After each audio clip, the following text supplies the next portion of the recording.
गुड़िया बेटी जाओ दूध ले आओ, आपके पापा ने नाश्ता करके काम पर जाना है। गुड़िया बाल्टी उठाती है और कबूतर चाचा की दुकान से दूध लेने चली जाती है। मेरा दूध बहुत खालिश होता है, अपनी गाय रखी हुई है मैंने, मैं अपनी गाय का दूध निकाल कर लाता हूँ। कबूतर यार, एक तो आप बातें बहुत करते हो, मुझे काम से देर हो रही है, मुझे जल्दी से 1 लीटर दूध दे दो। कबूतर की दुकान पर हर वक्त रश लगा रहता था। अंकल अंकल मुझे भी 50 रुपए का दूध दे दे, मैंने भी जल्दी जाना है। यहाँ सबको जल्दी है, क्या जमाना आ गया है, कोई 1 मिनट भी इंतजार नहीं करता। गुड़िया कबूतर चाचा की दुकान से दूध लेती है और वापस उड़ती है। थोड़ी दूर गुड़िया को कालू कौवा आवाज देता है। गुड़िया गुड़िया, मैं अपना कुल्हाड़ा घर भूल आया हूँ। बेटी मैं थक जाऊंगा, मुझे मेरा कुल्हाड़ा तो घर से ला दो। अंकल मुझे भी देर हो रही है और मेरे पास दूध की बाल्टी भी है। तुम ये दूध मेरे पास रख जाओ, मैं ध्यान रखूंगा दूध का। फिर गुड़िया अपनी दूध की बाल्टी कालू कौवे के पास रखती है और कालू कौवे के घर की तरफ चली जाती है।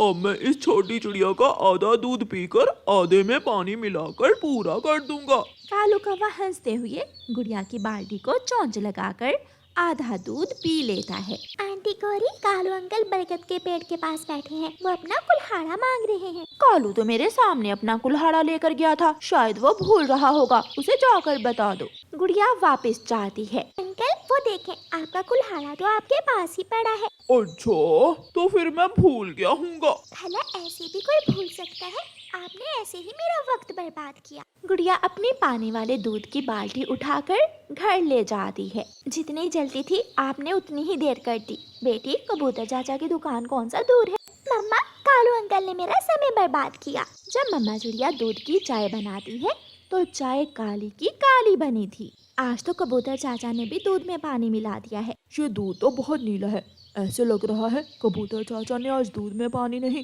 बल्कि पानी में दूध मिलाया है। पापा चिड़िया वो काली चाय ही पीता है और अपने काम पर चला जाता है। ऐसे ही कुछ दिन गुजर जाते हैं और एक दिन गुड़िया की मम्मा गुड़िया को टिफिन देती है और कहती है, गुड़िया बेटी जाइए ये टिफिन अपने पापा को दे आइए। मम्मा, पापा कहाँ होंगे? आपके पापा आज घने जंगल में गए हैं, वो वहाँ लकड़ियाँ काट रहे होंगे। गुड़िया टिफिन उठाती है और अपने पापा को देने चली जाती है।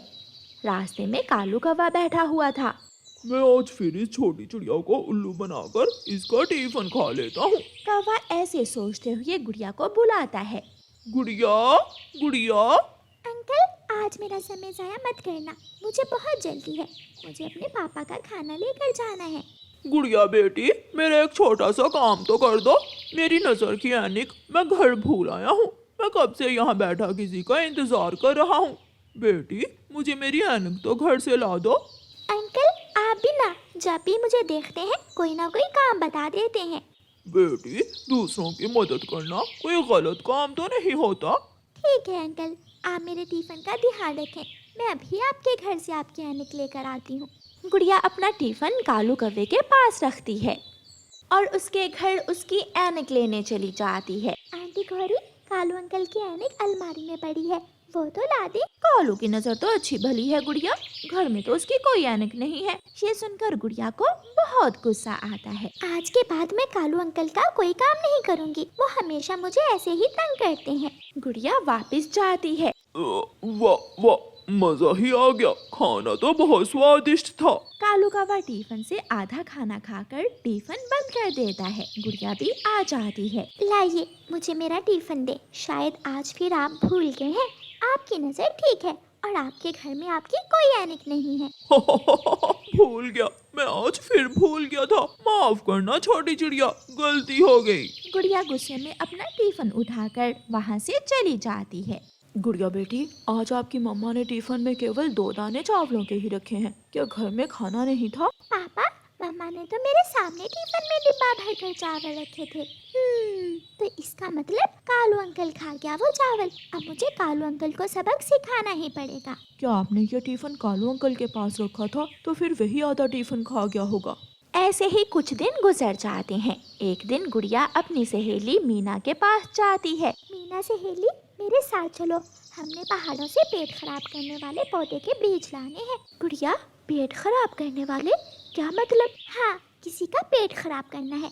ताकि उसकी अकल ठिकाने आ जाए। किसका? कालू अंकल का? हाँ, वो हर समय मुझे उल्लू बनाने के चक्कर में रहता है, लेकिन इस बार कालू अंकल खुद ही उल्लू बनेंगे। मीना और गुड़िया पहाड़ों पर जाती हैं और वहाँ से काले बीज जमा कर लेती हैं। अब मजा आएगा कालू अंकल के बच्चे को। गुड़िया घर आकर वो बीज छुपा लेती है और अपनी मम्मा से कहती है, मम्मा मैं थोड़ी खिचड़ी अपनी सहेली मीना के घर दे आऊं, वो भी खा लेगी। हाँ बेटी जरूर, लो ये खिचड़ी आप अपनी सहेली को दे आओ। गुड़िया वो खिचड़ी लेकर रसोई में जाती है और उसमें पेट खराब करने वाले बीज मिला देती है। अब देखती हूँ कालू अंकल को। गुड़िया अपने घर से निकलती है। नदी के पास कालू कौवा और गोरी कौवी बैठे हुए थे। गुड़िया वहाँ जाती है। अंकल अंकल, मैं अपनी एक चीज घर भूल आई हूँ, आप मेरी खिचड़ी का ध्यान रखना। मैं अभी घर से अपनी चीज लेकर वापस आती हूँ। हाँ हाँ, पक्षी ही एक दूसरे की मदद करते हैं। तुम निश्चिंत होकर जाओ गुड़िया, मैं और तुम्हारी चाची बैठे हैं खिचड़ी के पास। गुड़िया खिचड़ी वाला डिब्बा कालू और गौरी के पास छोड़कर थोड़ी दूर जाकर छुप जाती है। कालू कालू, अब मुझे पता चला तुमने ये खिचड़ी अपने पास क्यों रखी है। दोनों मिलकर खाएंगे पागल छोटी चिड़िया की खिचड़ी। फिर कौवा और कौवी दोनों वो खिचड़ी खाने लगते हैं। खा लो और खा लो, बस थोड़ा इंतजार करो, अभी मजा आएगा। कालू कौवा उछलने लगता है। गौरी गौरी, मेरे पेट में गुड़गुड़ हो रही है। कालू कालू, मेरे भी पेट में गुड़गुड़ हो रही है। फिर कालू कौवा भागता है और शौचालय चला जाता है। पीछे ही गोरी। कालू बाहर आता तो गोरी चली जाती, गोरी शौचालय से बाहर आती तो कालू चला जाता। गुड़िया भी वहाँ आ जाती है। अंकल कालू, सजा तो आपको मिलना थी, लेकिन गौरी चाची मुफ्त में ही फंस गई। और खाओ मेरी खिचड़ी, मैंने उसमें पेट खराब करने वाले बीज मिला रखे थे। फिर कौवा और कौवी एक साथ बोलते हैं, क्या? और गुड़िया हंसती हुई वहाँ से चली जाती है। कौवा और कौवी तो सारा दिन शौचालय के पास ही रहते हैं। रानो चिड़िया की ऐसी कहानियाँ सुनने के लिए YouTube सर्च बार में रानो चिड़िया की कहानी लिखें या फिर ये बटन दबाकर बोलकर कहें रानो चिड़िया की कहानी। छोटी चिड़िया अभी नदी से पानी पीने गई ही थी कि वहाँ गोरी कौवी आ जाती है। वो अपनी गंदी चोंच के साथ आकर चिड़िया के पास बैठ जाती है और चिड़िया से कहती है, चिड़िया रुको, पहले मुझे पानी पी लेने दो, तुम बाद में पीना। गौरी बहन, आप किसी से भी पूछ लें, आपकी चोंच बहुत गंदी है, पहले आप अपनी चोंच धो लें, फिर नदी से पानी पिए। बस इतना कहना था चिड़िया का कि गोरी कौवी को चिड़िया पर बहुत गुस्सा आता है। छोटी और कमजोर चिड़िया, तुमने मुझे गंदी चोंच वाली कहा, चल भाग यहाँ से, आज के बाद मैं तुम्हें नदी से पानी नहीं पीने दूंगी। तुम कैसे रोक सकती हो मुझे नदी से पानी पीने से? ये नदी सबकी सांझी है। दोनों में लड़ाई शुरू हो जाती है। गोरी भड़कर चिड़िया को मारने लगती है। शोर सुनकर कबूतर चाचा वहाँ आ जाता है। रुको रुको, क्या बात है, तुम ऐसे क्यों लड़ रही हो? चाचा कबूतर, इसकी चोंच देखें कितनी गंदी है। मैंने यही कहा कि गोरी अपनी चोंच धोकर नदी से पानी पिया करो, और इसने मुझसे लड़ाई शुरू कर दी, इसने मुझे मारा भी है। चाचा कबूतर, तुम देखकर बताओ, मेरी चोंच कोई गंदी है? गोरी, बुरा न मनाना, तुम्हारी चोंच तो सच में बहुत गंदी है। तू जा अपना काम कर, बड़ा आया गंदी आंखों वाला मोटा कबूतर। ऐसे गुस्से में बिना पानी पिए ही गोरी वहाँ से चली जाती है। चिड़िया और कबूतर भी अपने अपने घरों को चले जाते हैं। उठो कालू, तुम यहाँ सोए हुए हो। उस छोटी चिड़िया ने सबके सामने मुझे गंदी चोंच वाली कहा है, मैं छोड़ूंगी नहीं उसे। उस चिड़िया की इतनी हिम्मत कि मेरी पत्नी को गंदी चोंच वाली कहे? वैसे गोरी, आपस की बात है, चोंच तो सच में तुम्हारी बहुत गंदी है। कालू, मैं पहले ही बहुत गुस्से में हूँ, कुछ करो, कुछ ऐसा करो कि वो छोटी चिड़िया रोती हुई जे जंगल छोड़कर जाए, फिर ही मुझे खुशी मिलेगी। तो फिर रात होने दो, समझो, आज की रात चिड़िया की आखिरी रात है इस जंगल में। मम्मा, आपके पंख पर ये जख्म कैसा है? कुछ नहीं हुआ बेटी, वो गोरी है ना, ऐसे ही नदी पर मुझसे लड़ाई शुरू कर दी उसने। मम्मा, क्या गोरी आंटी ने मारा है आपको? गोरी आंटी बहुत गंदी है, मैं कभी नहीं बुलाऊंगी उसे। नहीं बेटी, छोटे बच्चे बड़ों को ऐसा नहीं कहते।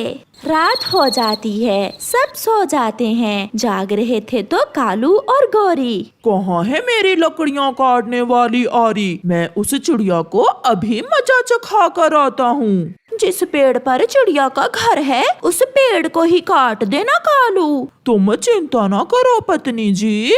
फिर कालू अपनी आरी लेकर घर से निकलता है। वो सीधा चिड़िया के घर की तरफ जाता है। कालू कौवा पेड़ की शाख काटना शुरू कर देता है और आहिस्ता आहिस्ता वो शाख जिस पर चिड़िया का घर था उसे काट देता है। कालू वहाँ से भाग जाता है और चिड़िया का घर और वो शाख टूटकर नीचे गिर जाते हैं। गुड़िया, गुड़िया बेटी, आप ठीक तो हैं? हाँ मम्मा, मैं ठीक हूँ। आपके चोट तो नहीं आई? मैं भी ठीक हूँ। मगर बेटी, ये शाख ऐसे कैसे टूट सकती है? फिर चिड़िया टूटी हुई डाल को देखती है। इसे तो किसी ने लकड़ियाँ काटने वाली आरी से काटा है। ये डाल खुद ब खुद तो नहीं टूटी। सुबह हो जाती है। वो माँ बेटी अपने टूटे हुए घर पर बैठी हुई थी। मिट्ठू और कबूतर वहाँ आते हैं। चिड़िया, ये सब कैसे हुआ? कबूतर चाचा, कल जो नदी पर गौरी से मेरी लड़ाई हुई थी, ये सब उसी ने किया है। जिस डाल पर मेरा घर था वो डाल काट दी उसने। बहुत बुरा किया। जिसने भी ये सब किया बहुत बुरा किया। चिड़िया, आप मेरे घर के पास वाले पेड़ पर अपना नया घर बना लो।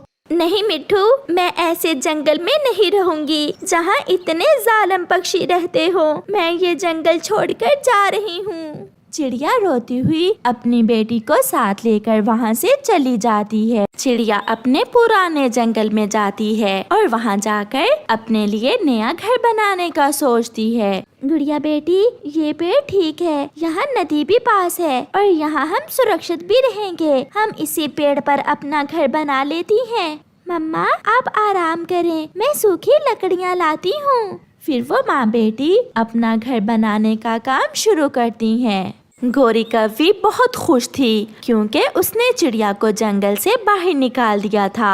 गौरी, चिड़िया तो चली गई है, मगर तुम अपनी चोंच धोकर नदी से पानी पिया करो। सच में तुम्हारी चोंच बहुत गंदी है। चुप कर जा ओए कालू, कहीं ऐसा ना हो कि अब मैं तुम्हें ही इस जंगल से निकाल दूं। कालू डरता हुआ वहाँ से चला जाता है। शाम तक काम करने के बाद चिड़िया ने अपने लिए नया घर बना लिया था। गुड़िया, अब यहाँ उस गंदी चोंच वाली से तो हम दूर रहेंगे। हाँ मम्मा, और यहाँ नदी का पानी भी बहुत ठंडा और साफ है। ऐसे ही दिन गुजरते गए। गौरी कभी भी अपनी चोंच साफ न करती। मिट्ठू नदी पर बैठा था, गौरी भी वहाँ आ जाती है। उसकी गंदी चोंच देखकर मिट्ठू उससे कहता है, गौरी, तुम्हारी चोंच तो बहुत। क्या हुआ मेरी चोंच को? मिट्ठू को चिड़िया वाली बात याद आ जाती है। बहुत साफ है तुम्हारी चोंच। ऐसा कहते हुए मिट्ठू वहाँ से चला जाता है और गौरी अपनी गंदी चोंच से ही नदी से पानी पी लेती है। अब तो कोई भी पक्षी गौरी के पास आकर ना बैठता क्योंकि उसकी चोंच बहुत गंदी होती थी। एक दिन दोपहर के बाद गौरी जब घर जा रही थी तो उसे अपनी चोंच में कुछ दर्द महसूस होता है। उसका पति कालू कौवा गौरी को बुलबुल के पास ले जाता है। बुलबुल, मेरी चोंच में बहुत दर्द है मेरी चोंच में। फिर बुलबुल गौरी की चोंच चेक करती है। मैं कुछ नहीं कर सकती। गंदी रहने के कारण गौरी तुम्हारी चोंच सड़ चुकी है। अब इसे काटे बिना कोई उपाय नहीं है। ये सुनकर गौरी रोने लग जाती है। नहीं, मैं चोंच के बिना कैसे जी सकूंगी।